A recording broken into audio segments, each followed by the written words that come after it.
বর্তমান ডিমের যে বাজার, আমরা খামারি যারা আছি এরকম বাজার যদি আর কিছুদিন থাকে আমাদের পথে বসতে হয়তো সময় লাগবে না। আসসালামু আলাইকুম বন্ধুরা, কেমন আছেন সবাই? নতুন একটা ভিডিও নিয়ে আপনাদের মাঝে উপস্থিত হয়ে গেলাম। আজকের বিষয় হচ্ছে এই যে ফার্মিং বিষয়ে কিছু কথাবার্তা বলবো। আমাদের বাংলাদেশে উদ্যোক্তা কেন তৈরি হতে চায় না? বর্তমানে বাংলাদেশে উদ্যোক্তা তৈরি হতে গেলে এই উদ্যোক্তা তৈরি হওয়াটা বড় ধরনের একটা ঝুঁকির বিষয়, যার কারণে কেউ আর উদ্যোক্তা নতুন করে তৈরি হতে চায় না।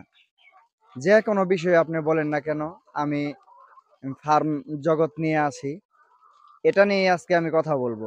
বর্তমান ডিমের বাজার কিন্তু একেবারেই ডাউন। প্রত্যেকটা খামারি যারা রয়েছে তারা কিন্তু বর্তমানে লসের মধ্যে আছে।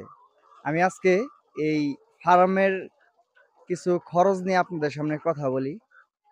ডিম পর্যন্ত যেতে একটা খামারির কত টাকা গুনতে হয়, কতটা পরিশ্রম করতে হয় সেটা পরে বলি। কতটা টাকা খরচ করতে হয় সেই বিষয়টা না হয় আগে বলি। এই যে ঘরটা যে দেখতে পাচ্ছেন, এই ঘর, তারপরে ফ্লোর, তারপরে জেনারেটর মেশিন, তারপরে হচ্ছে ডিম রাখার জন্য ছোট একটা ঘর, খাদ্য রাখার জন্য সেই একই ঘর। এই ঘরটা দিতে আমাদের খরচ হয় 4 লক্ষ টাকার মতো, প্লাসও হতে পারে। তারপরে ইলেকট্রিক্যাল লাইন আছে, এইগুলা মিলিয়ে 4 লাখ টাকা খরচ হয়। এই যে নেটটা দেখতে পাচ্ছেন, বর্তমানে এই নেটটা আহ, তৈরি করতে, এটা লাগাতে প্রায় 3 লাখ টাকার মতো কিন্তু খরচ হয়। ঘর এবং নেট 7 লাখ টাকা কিন্তু অলরেডি চলে গেল। তারপরে আসেন বাচ্চায়, বাচ্চা আনতে খরচ হয় 1,30,000 থেকে 40,000 টাকার মতো। তারপরে প্রোডাকশন আসার আগ পর্যন্ত, ফুল প্রোডাকশন আসার আগ পর্যন্ত মুরগিকে যে ওষুধ খাওয়ানো হয়, ভ্যাকসিন দিতে হয়, বাচ্চা এবং ওষুধ ভ্যাকসিন মিলিয়ে প্রায় চলে যায় 3 লাখ টাকার মতো। এখন হিসাব করেন, ঘরে 4 লাখ, নেটে 3 লাখ, এবং বাচ্চা প্লাস যে আনুষঙ্গিক ভ্যাকসিন বা ওষুধপত্র আছে সেগুলা মিলিয়ে কিন্তু 3 লাখ। এই 10 লাখ টাকা কিন্তু অলরেডি চলে গেল। এখন আসেন খাদ্যের ব্যাপারে। জিরো থেকে নিয়ে ফুল প্রোডাকশন আসার আগ পর্যন্ত অনেকের আছে 8 থেকে 9 লাখ টাকা পর্যন্ত খাদ্য খায়। প্রোডাকশন কারো আগে আসে, আবার কারো পরে আসে, বা ফুল প্রোডাকশন কারো আগে আসে বা পরে আসে। যেমন আমার এটা আজকে 170 দিনের মতো এখনো ফুল প্রোডাকশন কিন্তু আসে নাই। আজকে 170 দিনে আমার অলরেডি 7.5 লাখ টাকার খাদ্য কিন্তু আহ, খাইছে আর কি। 7.5 লাখ টাকার খাদ্য খাইছে, 7 লাখ টাকায় ধরলাম। এখন আসি, 10 লাখ টাকা কিন্তু আমি আগে রেখে আসছি। এখন হচ্ছে আরো 7 লাখ যোগ করেন, তাহলে 17 লাখ টাকার খেলা। আর বর্তমান ডিমের বাজার মূল্য 8 টাকা। আমরা হয়তো শুধু চোখ বন্ধ করে ডিমগুলা খাই, কিন্তু এই ডিমটা এই ডিমটা আনার আগ পর্যন্ত যে খরচটা, সেটা আপনাদেরকে বললাম। একটা ডিম একটা ডিমের পেছনে প্রতিটা খামারির খরচ হয় প্রায় 9 টাকা। আর বর্তমান ডিম বিক্রি হচ্ছে 8 টাকা, সাইজ বুঝে আরো কমও বিক্রি করা হয়। 8 টাকা কিন্তু ডিমের বাজার। আমরা খামারিরা যদি যদি খামারি বন্ধ করে দিই, দেখবেন যে সরকার কিন্তু বাহির দেশ থেকে ভর্তুকি দিয়ে কিন্তু ডিম আনবে। আমরা আমাদের বাংলাদেশে যে ডিমের চাহিদা, সেই চাহিদা অনুযায়ী কিন্তু ডিম উৎপাদন হচ্ছে না, তারপরও কিন্তু ডিমের বাজার একেবারেই ডাউন।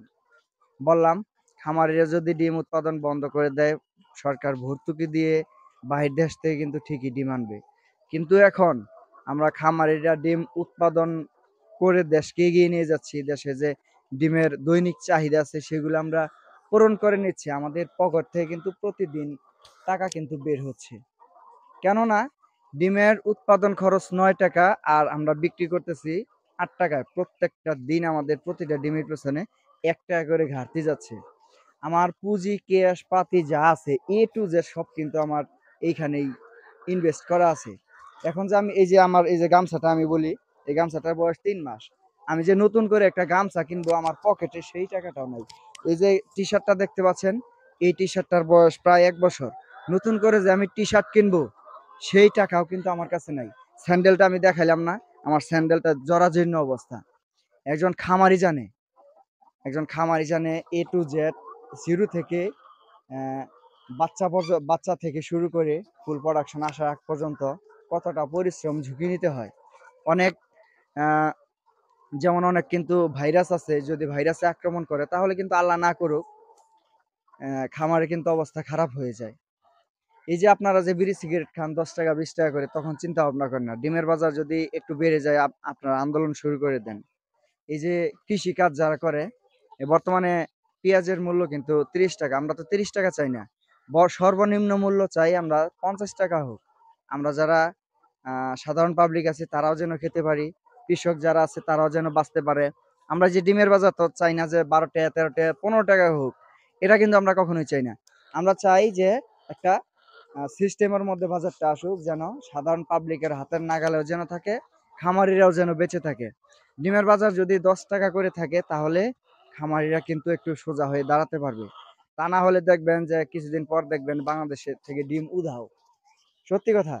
কিছুদিন পরে দেখবেন বাংলাদেশ থেকে ডিম উধাও। কারণ এই যে আমি এখানে ৳১৭,০০,০০০ ইনভেস্ট করেছি।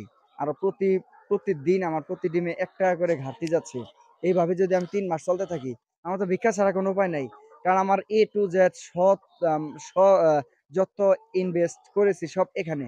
আমার ক্যাশ পাতি এই যে আমি দেখাইলাম যে আমি যে নতুন একটা গামছা কিনবো, সেই টাকাও আমার নাই।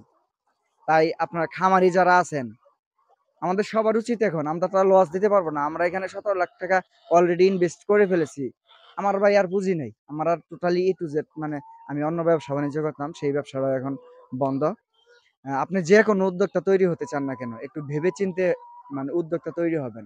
আমি এইজন্যই বলছিলাম বাংলাদেশে কেন উদ্যোক্তা তৈরি হতে চায় না। বাংলাদেশে প্রত্যেকটা ব্যবসায়ী এখন ঝুঁকিপূর্ণ। শুধু এখন না। আজ থেকে ৭-৮ বছর আগে কিন্তু ডিমের বাজার ৳২-৩ ছিল। তখন কিন্তু যারা খামারি ছিল তারা কিন্তু অনেকটা ডস খাইছিল। অনেক হয়তো পথে নেমে গেছিল, এরকম অবস্থা। বর্তমান কিন্তু সেরকমই অবস্থায় নেমে আসতেছে। তাই নতুন করে যারা খামারি জগতে আসতে চাচ্ছেন, দয়া করে একটু চিন্তা ভাবনা করে আসবেন। আর সবার প্রতি একটা অনুরোধ থাকবে ভাই, আপনারাও যেন ডিমের বাজারটা যেন একটু দেখেন, আমরাও যেন একটু পয়সা পাই। এইভাবে যদি চলতে থাকে ভাই, সোজা রাস্তায়, সোজা ভিক্ষা। তাছাড়া ভাই আমাদের কোনো ধরনের উপায় নাই। সবাই ভালো থাকবেন, সুস্থ থাকবেন। আল্লাহ হাফেজ।